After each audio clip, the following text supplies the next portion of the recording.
Good afternoon again, everyone. Welcome to another episode of Spilling Tea. I'm your host, Tiffany Daniels. We'll get to the JRC in a moment, but brief disclaimers and trigger warnings.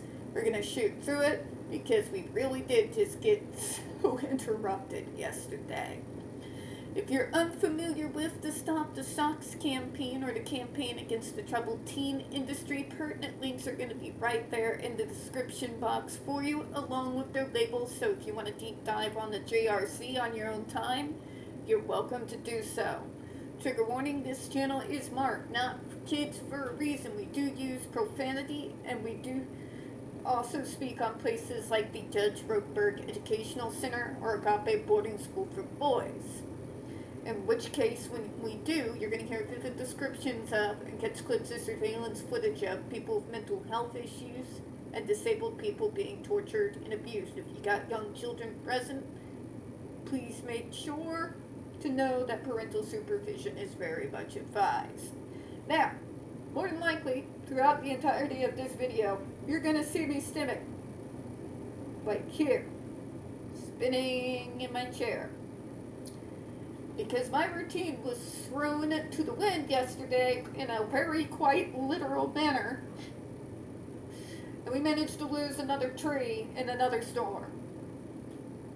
So, you may see me doing this throughout the entirety of this video. If that disturbs you, I will not blame you. If you hit pause and just hit the description box, especially this time, alright?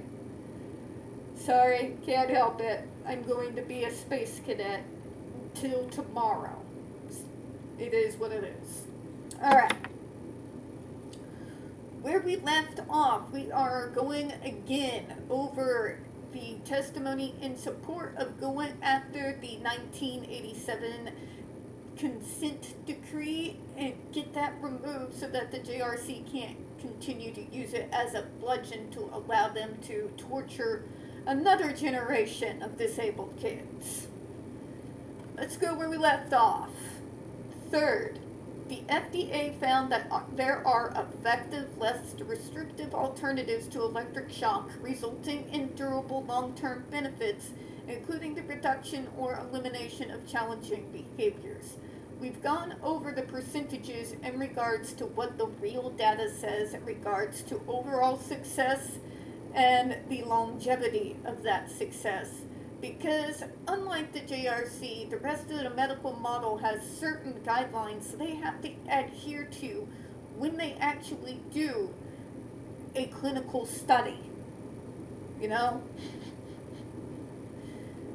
One of those being that they have to be able to show longevity in that particular form of treatment if it will continue to have a positive effect down the roads, or if those bad behaviors will come back, right?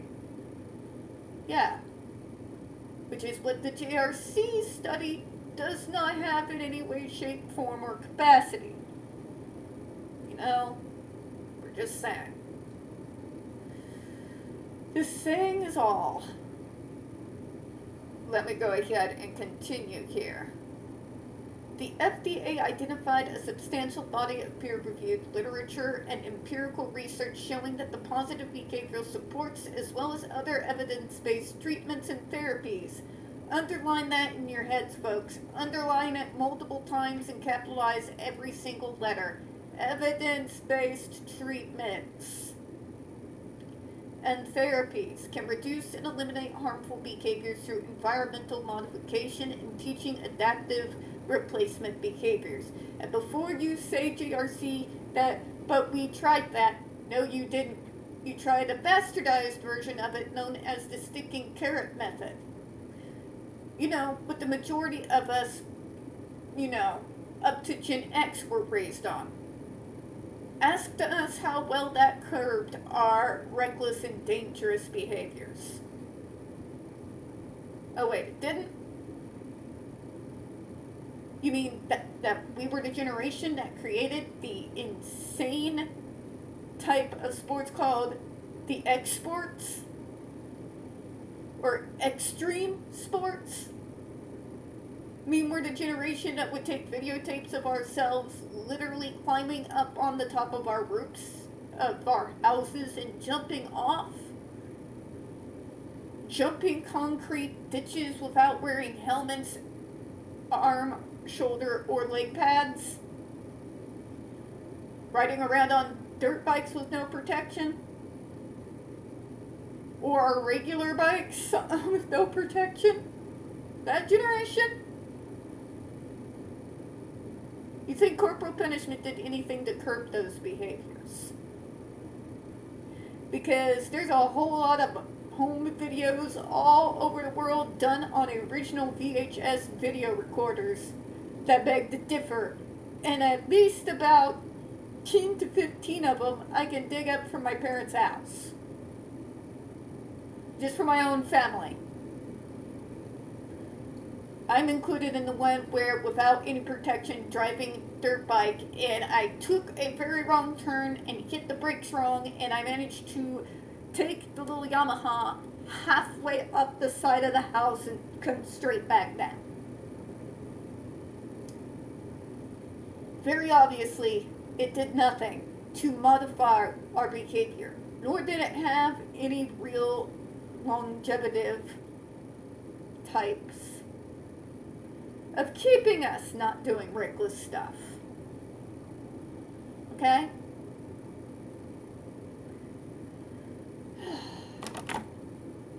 So don't start with me, JRC.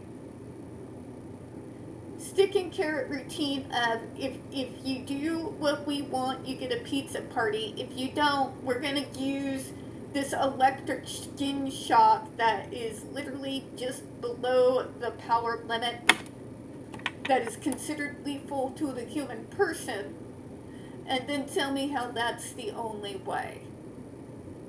A stick and carrot, it's simplicity, it's corporal punishment from back in the day at its worst. Because that's literally taking what we grew up with and injecting it with crack, or having it smoke crack. It's cracktastic, alright? And not in a fun way. So please spare me.